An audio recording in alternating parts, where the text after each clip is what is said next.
Hello students, I welcome you all for this lecture today. Today I am going to take up the topic of viral hemorrhagic fevers. Viral hemorrhagic fevers belong to the category of diseases caused by viruses. These are basically infectious diseases caused by viruses. So let's see what they are. Viral hemorrhagic fever is a general term for a systemic infection characterized by fever and hemorrhage.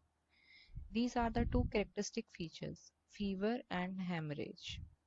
These can be caused by a number of viruses, arenaviridi, in this family you have the Lassa fever and others. In Beniaviridae family, the hantavirus is an important one. Then in Filoviridae, Ebola and Marburg are there. And in Flaviviridae, yellow fever, dengue are the important ones, but others are also there. In this slide, you can see the pictures of these viruses. In this also, you can see Flaviviridae and Filoviridae.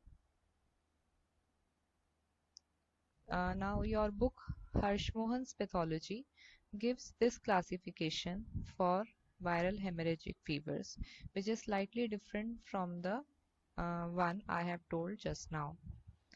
Uh, in this, you have the mosquito-borne, in which there are yellow fever and dengue fever, then tick-borne, then zoonotic, having the Lassa fever, and Marburg virus disease and Ebola virus disease by unknown route. This is a classification according to the routes of transmission and epidemiologic features.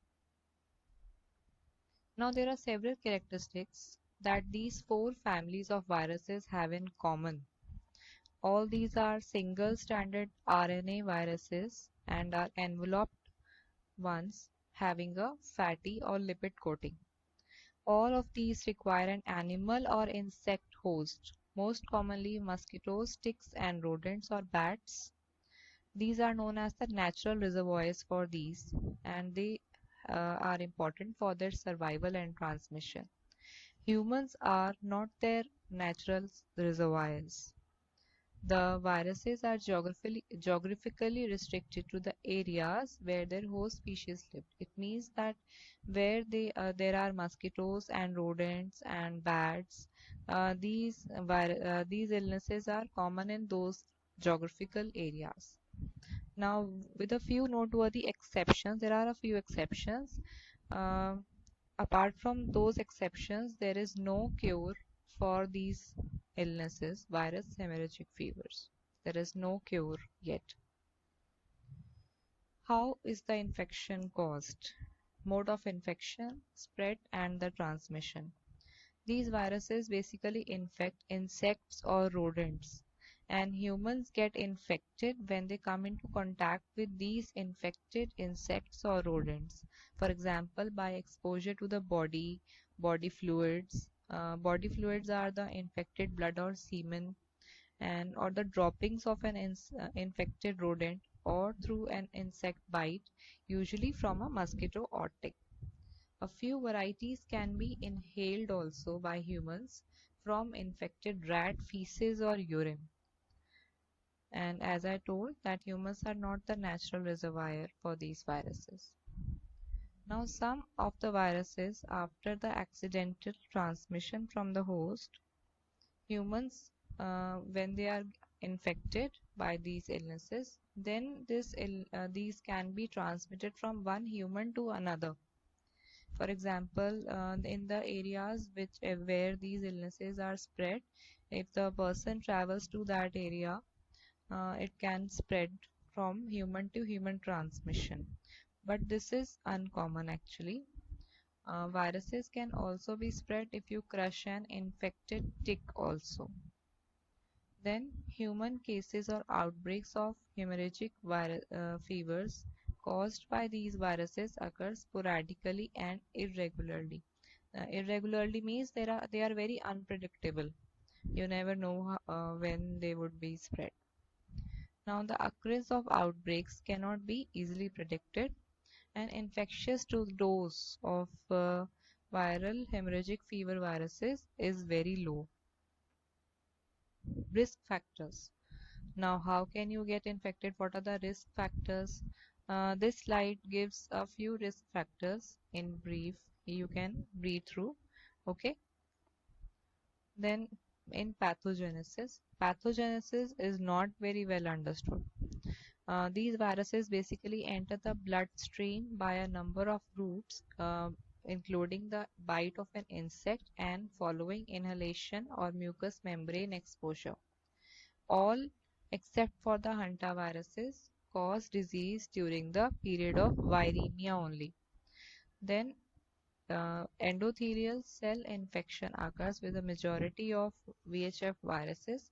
The hemorrhagic manifestations are due to thrombocytopenia or several platelet or endothelial dysfunctions, and this leads to increased vascular permeability. Then there may be necrosis and hemorrhage in many organs, and often there is widespread hepatocellular necrosis.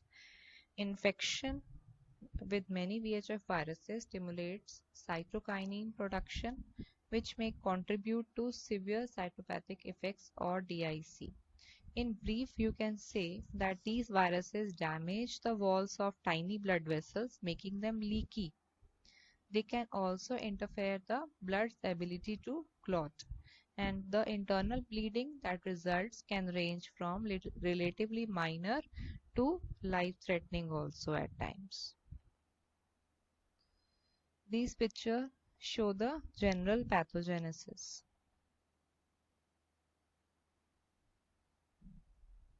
The picture on the right side shows the symptoms also. Now symptoms. Symptoms of the VHF. These range from mild to severe. In milder forms, there are fever, headache, myalgia, rash, neutropenia, and thrombocytopenia.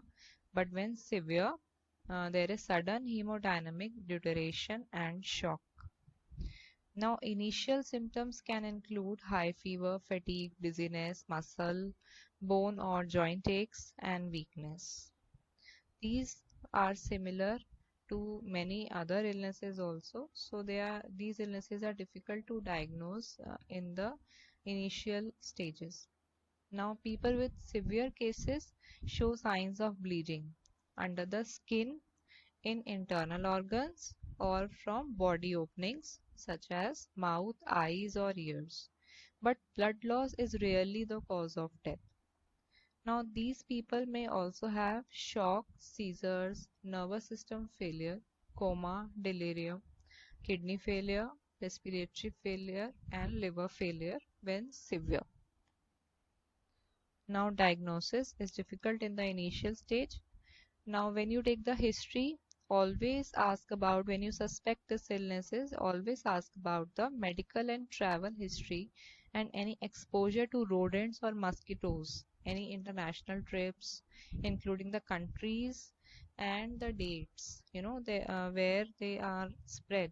If the person has visited those areas, it's possible that he might be having this illness. So, as well as any contact with possible source of infections. Then for diagnosing, lab tests are there in which sample of blood is needed to confirm the diagnosis.